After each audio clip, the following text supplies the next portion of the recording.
Bienvenue sur mon podcast. Mon nom est Catherine Solaris et ici je partage avec vous mes expériences personnelles. Contrairement à ma chaîne YouTube ou à mes livres et formations où je présente plutôt des notions et de la théorie. Donc si vous avez envie d'entendre des expériences vécues et des réflexions sur le domaine de l'ésotérisme, de la spiritualité et du développement personnel, vous êtes à la bonne place.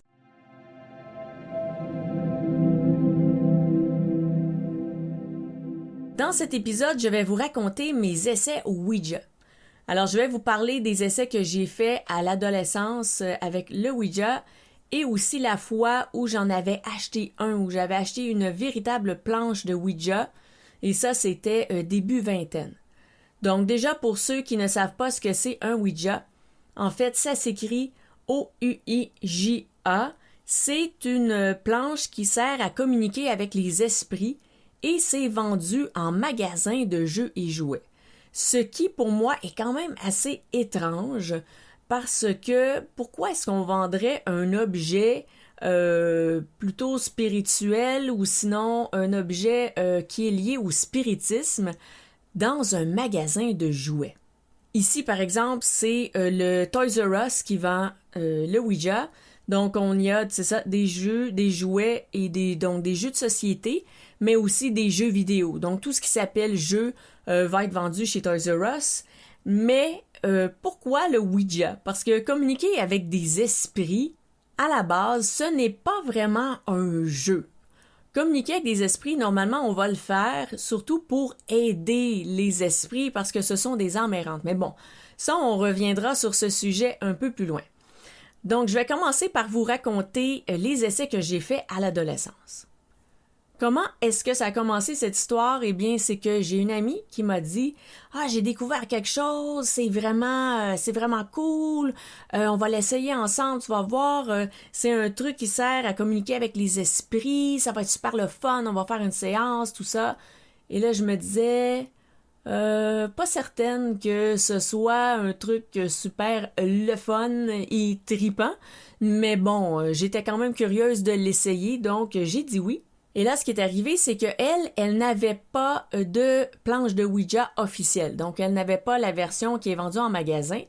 Ce qu'elle a fait, c'est qu'elle a pris des feuilles, donc des feuilles blanches, et elle les a collées ensemble. Donc déjà, c'était très artisanal, c'était pas vraiment une surface optimale, mais on a fait avec les moyens du bord. Donc, 2 feuilles collées, et là, elle a écrit dessus les lettres de l'alphabet, les chiffres, le oui, le non, et le au revoir ou goodbye, je me souviens plus qu'est-ce qu'on avait mis, ou qu'est-ce qu'elle avait mis plutôt parce que c'est elle qui l'avait fabriqué. J'étais pour et contre le fait d'essayer ça. En fait, c'est que j'avais commencé à faire beaucoup de recherches sur le domaine de l'ésotérisme à partir de l'âge de 15 ans.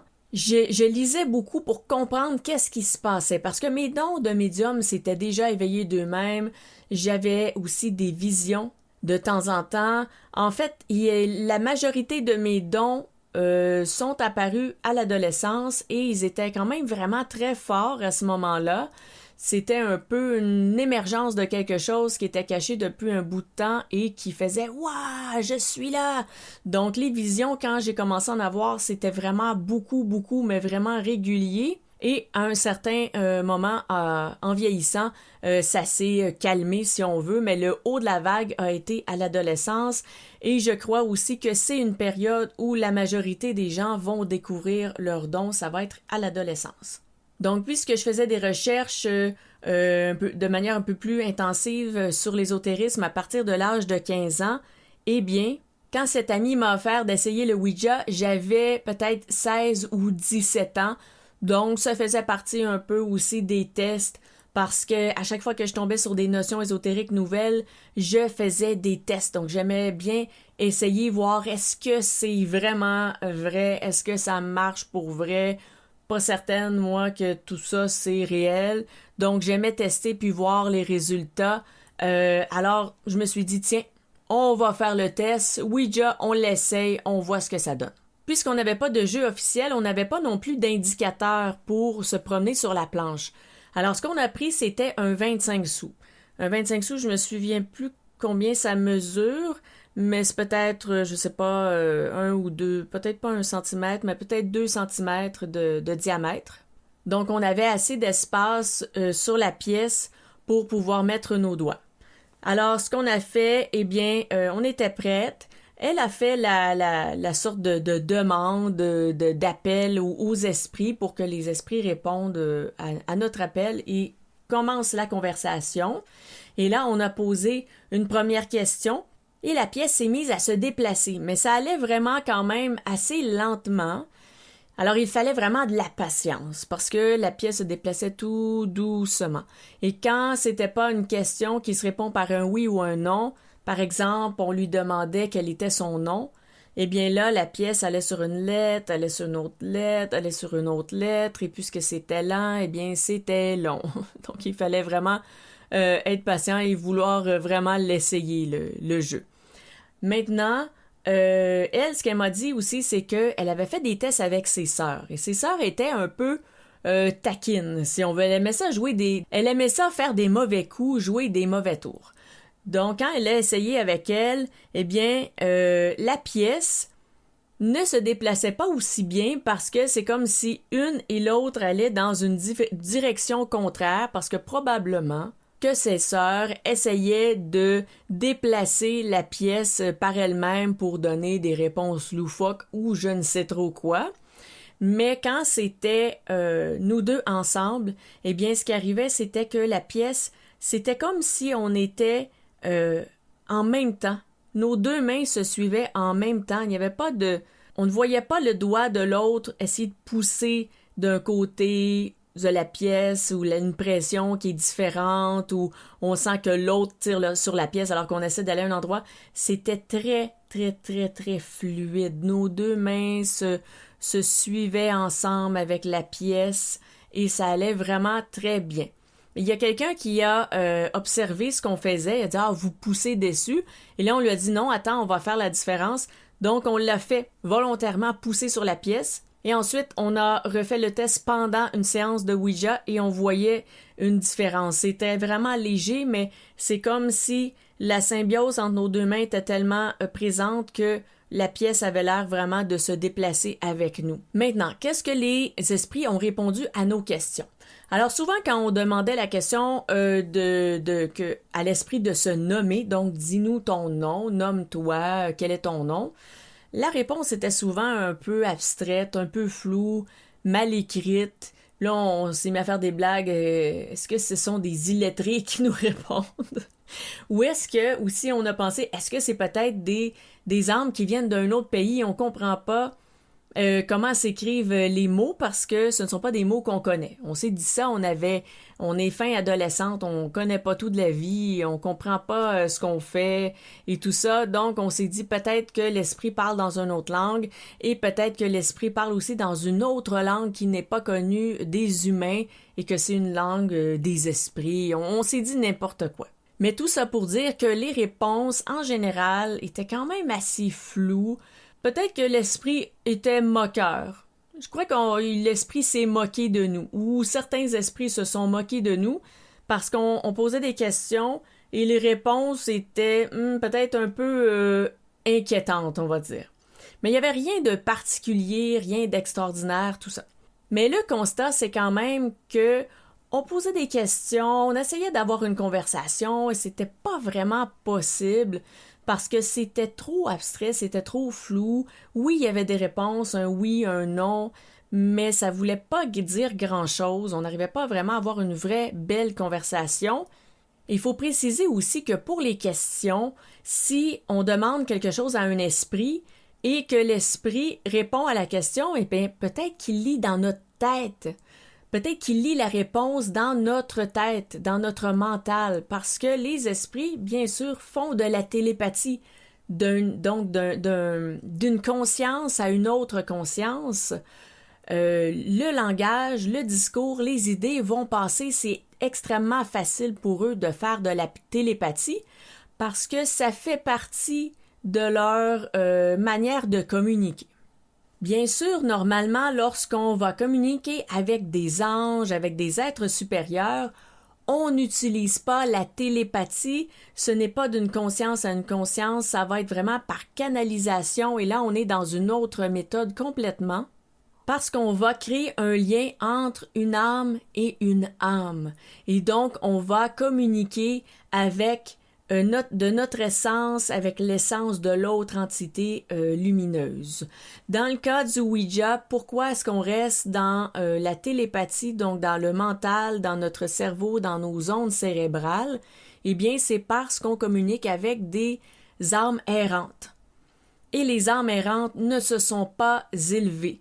Donc, on n'est pas dans le global, la communication globale, si on veut, d'une communication d'âme à âme. Parce que lorsqu'on communique d'une âme à une âme, on ne va pas seulement recevoir des messages sous forme de pensée, il va y avoir un peu de tout. Ça peut être des sensations, des émotions, il va y avoir aussi parfois, si on communique avec notre ange, on peut avoir une soudaine compréhension globale de quelque chose, d'un sujet, on va faire « Wow, je vois le sujet », dans son entièreté et je le comprends et je le ressens.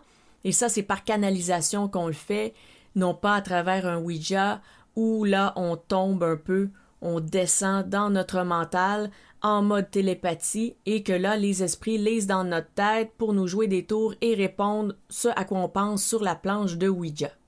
Ensuite, ce qui s'est produit, c'est que mon ami voulait refaire une autre séance un autre jour. Donc, la deuxième séance, elle m'a dit en fait c'est que ça ne bougeait pas assez à son goût. Elle voulait que ça brasse, elle voulait qu'il y ait des phénomènes plus forts, elle voulait que ce soit plus intense. Donc elle m'avait dit, j'ai essayé avec plein de personnes, ça ne fonctionne jamais aussi bien qu'avec toi. Donc je veux qu'on refasse une séance ensemble. Est-ce que tu veux en faire une? Et moi je voyais vraiment l'intensité de son intention. Que ça brasse, que ça bouge, qu'il y ait de l'action. Mais je savais aussi, même si j'avais très peu de connaissances en spiritisme, que c'était pas nécessairement une bonne idée. Je le sentais, ça. Donc, ce qui est arrivé, c'est qu'elle a préparé la séance dans la chambre et moi, je lui ai dit, je vais passer à la salle de bain avant. Alors, c'est ce que j'ai fait, mais j'ai pris le temps, avant de sortir de la salle de bain, de faire une prière à mes guides. Donc, j'ai appelé mes guides, j'ai demandé une protection, j'ai demandé qu'ils soient là, j'ai demandé que si n'importe quelle entité veut s'en prendre à moi, que je sois protégée de ça, qu'il n'y ait aucun lien restant entre les entités qu'on appellerait ou qui se présenteraient, qu'il n'y a pas de lien qui reste entre nous. Donc, on leur parle et on arrête, la conversation termine ici, fini. Il n'y a pas de continuité à ça. Donc, j'avais demandé tout ça, probablement d'autres choses dont je ne me souviens pas, mais j'ai fait vraiment une protection dans la salle de bain avant de retourner dans la chambre. Une fois dans la chambre, eh bien, la séance avait changé, c'est-à-dire qu'il y avait très, très peu de réactions, très peu de réponses. Cette fois-ci, par contre, si les réponses étaient présentes ou si l'esprit répondait quelque chose, la réponse était une bonne réponse, dans le sens que ce n'était pas une réponse floue. C'était une réponse plus claire, mais il y avait peu de réaction de la part des esprits. Donc, à ce moment-là, ce que j'ai vu, c'est que j'ai fait « OK, donc sans protection, ça fonctionne, mais ça donne n'importe quoi. Avec protection, ça fonctionne très peu. Donc, résultat, ça veut dire que le Ouija, ce n'est pas positif. Parce que dès que j'ai mis une protection positive pour me protéger, le jeu a cessé de fonctionner, ou presque cessé de fonctionner. Donc, résultat, ce que je me suis dit comme réflexion finale, c'est que ce n'est pas un outil qui peut donner de bons résultats, apporter quelque chose de positif. Donc, ça ne sert pas vraiment de jouer à ça. À partir de là, j'ai refusé de faire d'autres séances avec cette amie, mais j'ai une autre amie qui m'avait amené faire un tour au chalet de ses parents et elle m'a dit « Ce soir, mes parents sortent pour une soirée dansante ou je ne sais trop et on va être toute seule. » Et là, elle m'a dit « Est-ce que ça te tente d'essayer quelque chose de particulier? J'ai découvert un truc, ça s'appelle le Ouija. » Oui, donc mes amis étaient quand même assez bien informés en ce qui concerne le Ouija à cette époque. et elle voulait elle aussi l'essayer. Et là, elle m'a dit, on va être toute seule, mais vraiment tardivement, peut-être à partir de 23 heures, et ce jusqu'aux petites heures de la nuit. Donc, elle a dit, on pourrait le faire à minuit.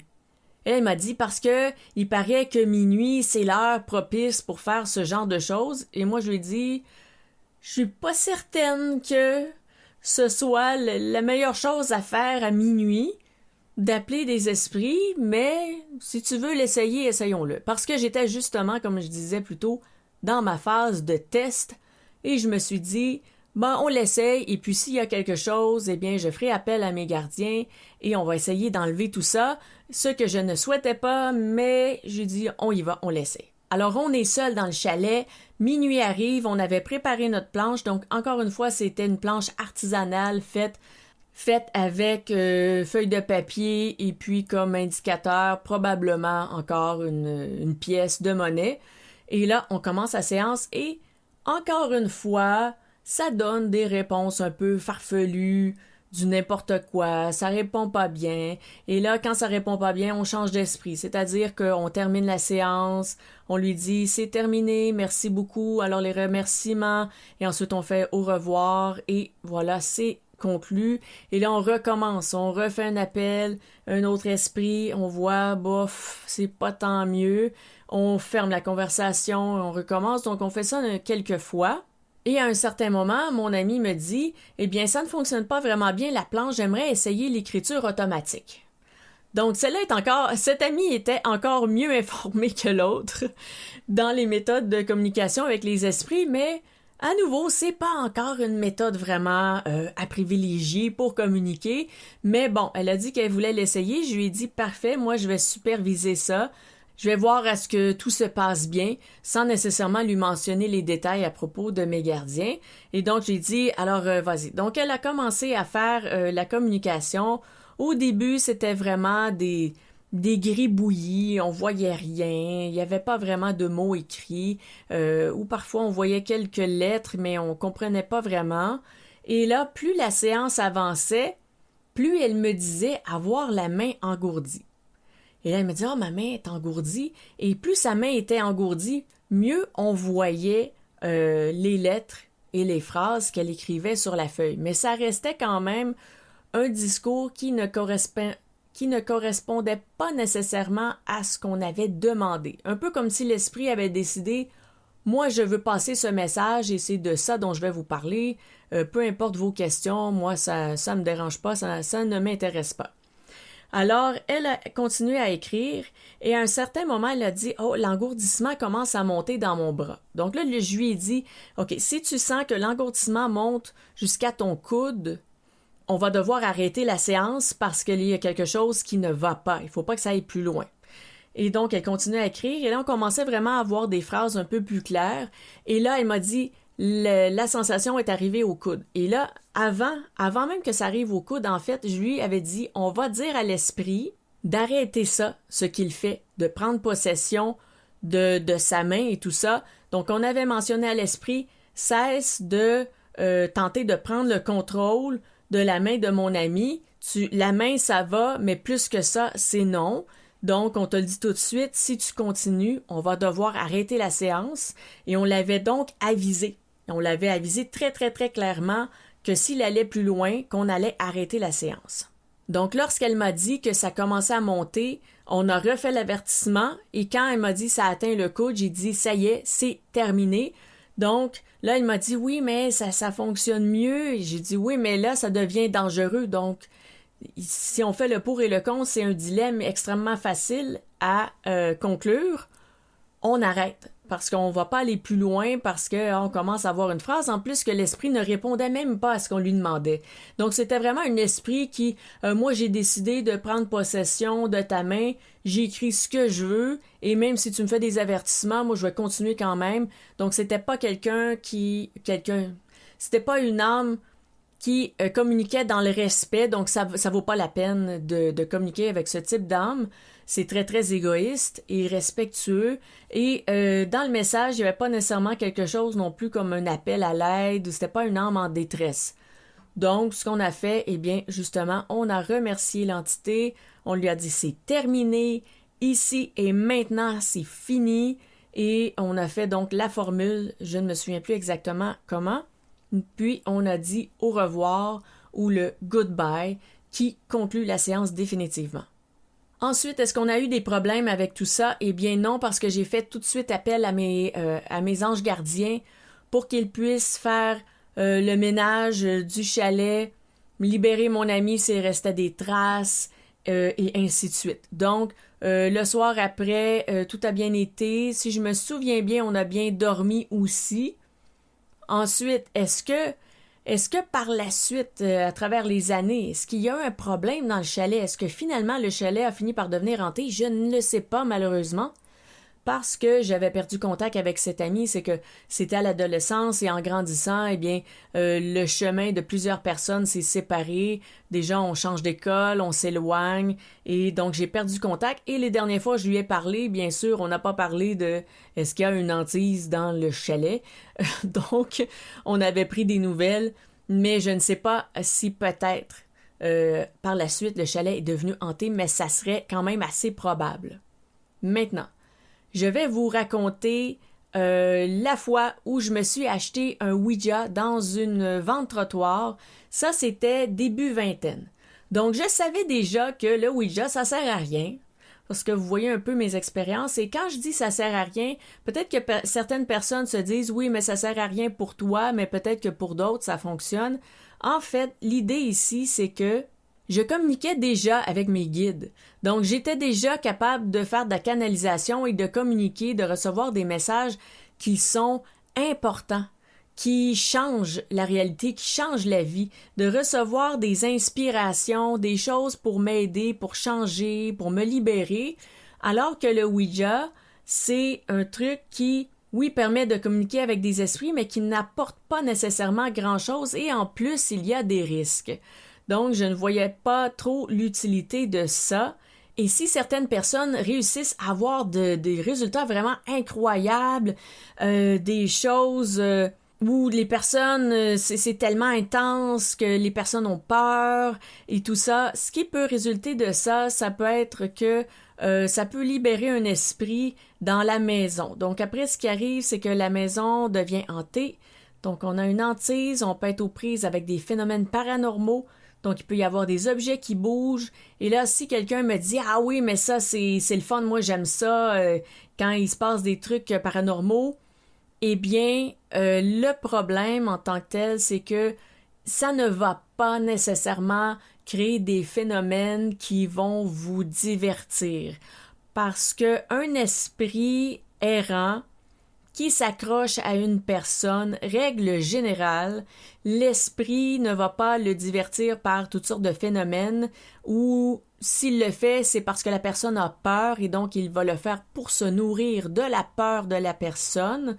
Mais règle générale, il ne va pas faire ça. Il va s'accrocher à la personne pour lui bouffer son énergie, pour le vider son énergie, pour aussi rendre la personne va peut-être rendre la personne un peu dépressive, va miner son humeur.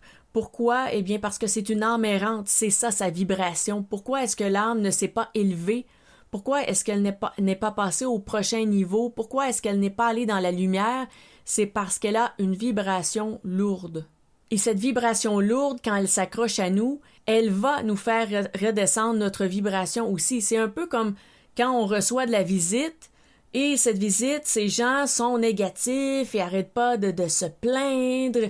Et ça va descendre notre humeur. C'est exactement la même chose, mais là, on est dans un contexte de spiritisme, donc avec une âme errante qui s'est accrochée à nous parce qu'on a joué au Ouija sans se soucier ou plutôt en souhaitant des phénomènes extraordinaires qu'on allait pouvoir raconter ensuite à nos amis comme des anecdotes paranormales. Et là, finalement, ce qui se passe, c'est plutôt une entité qui ne fait que gâcher notre vie, notre humeur. Et oui, elle pourrait avoir un impact. Si elle a un impact sur notre humeur, elle va avoir un impact aussi sur notre attitude et notre comportement. Notre attitude et notre comportement ont un impact sur notre vie sociale, sur nos choix de vie, ainsi de suite. Donc ça peut aller vraiment loin. Donc une petite entité vraiment négative qui s'accroche à nous, ce n'est pas une bonne chose. Donc en général, le Ouija, c'est mauvais. Ensuite, quand j'ai fait l'achat à l'âge début vingtaine, que j'ai acheté le vrai Ouija, c'était une vraie planche de Ouija. Pourquoi est-ce que je l'ai acheté quand même si j'avais un peu ces notions? Pas entièrement toutes ces notions, parce que à l'époque, j'en savais moins. Mais pourquoi est-ce que j'ai fait l'achat quand même? Eh bien, c'est parce que je voulais le voir, le vrai jeu, voir la vraie affaire. Et je l'ai acheté pour cette raison. J'avais pas nécessairement envie de m'en servir, mais je voulais l'avoir. Donc, je l'ai acheté. Mais qu'est-ce qui est arrivé? C'est que je l'ai oublié dans le corridor. À cette époque, chez moi, on était en train de déplacer quand même pas mal de choses dans le logement. Et là, quand je l'ai mis dans le corridor, je l'avais mis près de la porte de ma chambre. Et ce qui est arrivé en déplaçant des objets, on a mis des trucs par-dessus et j'ai fini par oublier le Ouija. Donc, je ne me souvenais plus qu'il était là. Je ne sais pas qu'est-ce qu'il y avait par-dessus. Peut-être d'autres jeux ou d'autres choses.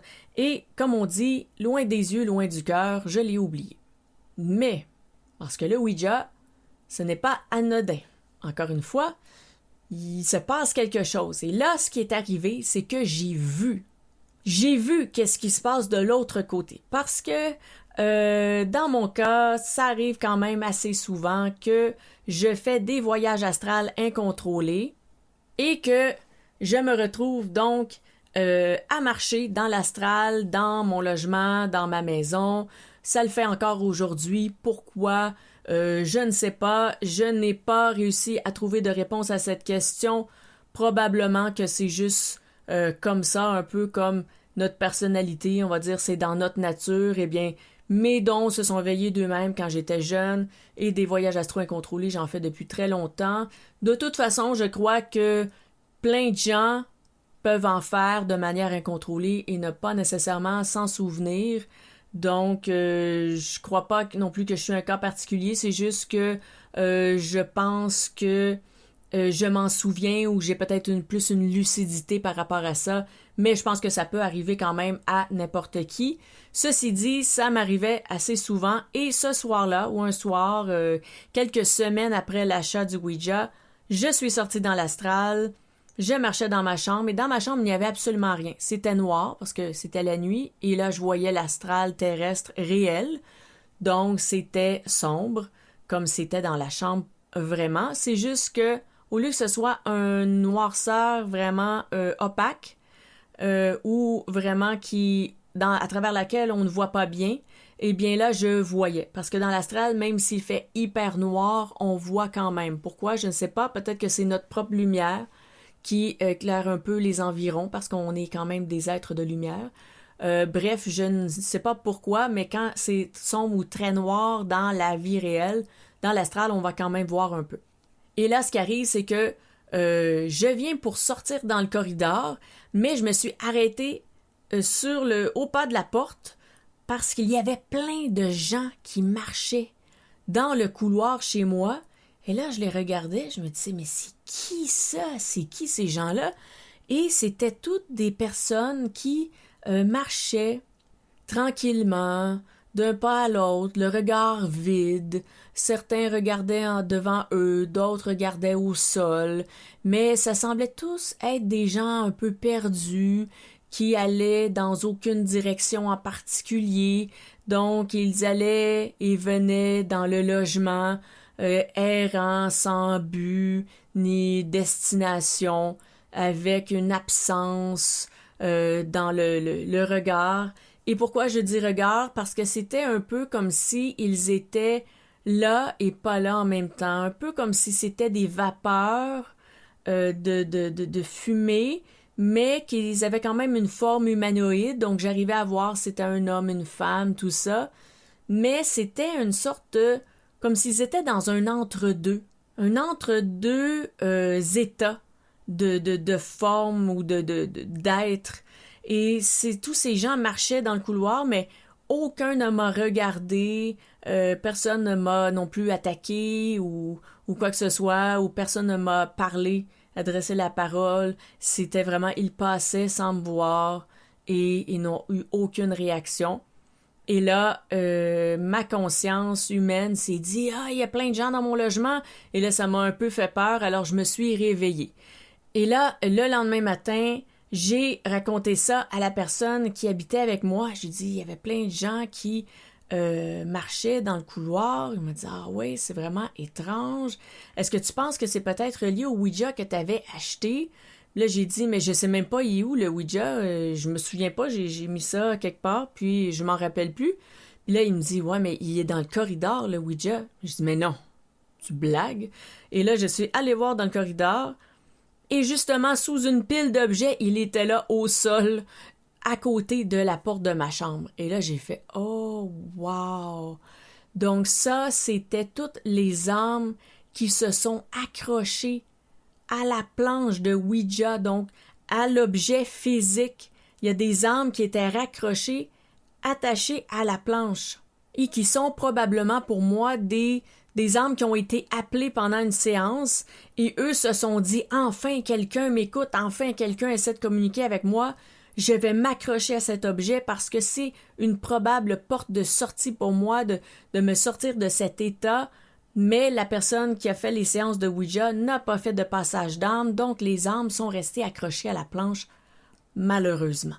Donc, ce que j'ai fait, je me suis débarrassée du Ouija, bien sûr, mais bien sûr, avant, j'ai aussi fait une très forte purification dessus, j'ai fait des passages d'âme, j'ai même mis des symboles de magie, des objets aussi que j'ai utilisés, que j'ai laissés dans la boîte, en me disant que si la purification, le passage d'âme que j'avais fait sur la planche, si elle n'avait pas fonctionné, eh bien que lorsque la boîte elle-même serait détruite dans le camion à ordures, ou même là-bas où elle serait traitée avec les ordures, donc aussitôt que la planche va être détruite, ça annule tout ce qui est accroché après la planche et tout doit s'en aller, tout doit s'élever.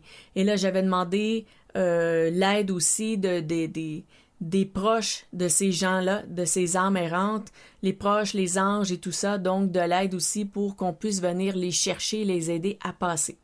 Bref, j'ai fait une procédure quand même assez complète et je ne me souviens pas non plus de tout ce que j'ai fait parce que également j'y ai aussi été à l'inspiration. Donc c'est ce que j'aime aussi faire quand je fais une sorte de rituel, si on veut, de ce genre. J'aime beaucoup y aller comme ça me vient. Alors, j'ai tout fait ça et je me suis débarrassée définitivement du Ouija.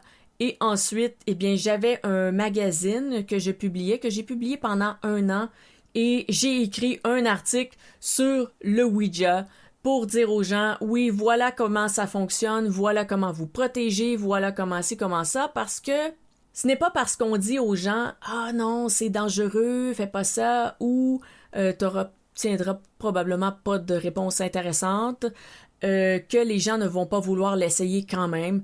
Donc, j'avais écrit une petite méthode pour au moins, tant qu'à faire quelque chose, au moins bien le faire et s'éviter des problèmes ensuite. Comme je disais tantôt, quand une âme s'accroche à nous, c'est pas nécessairement des phénomènes paranormaux qui vont se produire, mais bien de la fatigue, des états un peu dépressifs. Ça peut être aussi de l'anxiété, c'est une entité colérique parce qu'elle va toujours nous mettre sur les nerfs et nous faire paniquer. Et ça peut être plein de choses parce que des âmes errantes, ce sont des âmes qui n'ont pas passé dans la lumière, donc ce sont des âmes lourdes qui détiennent des énergies négatives et le négatif est très varié, ça peut être plein de choses différentes.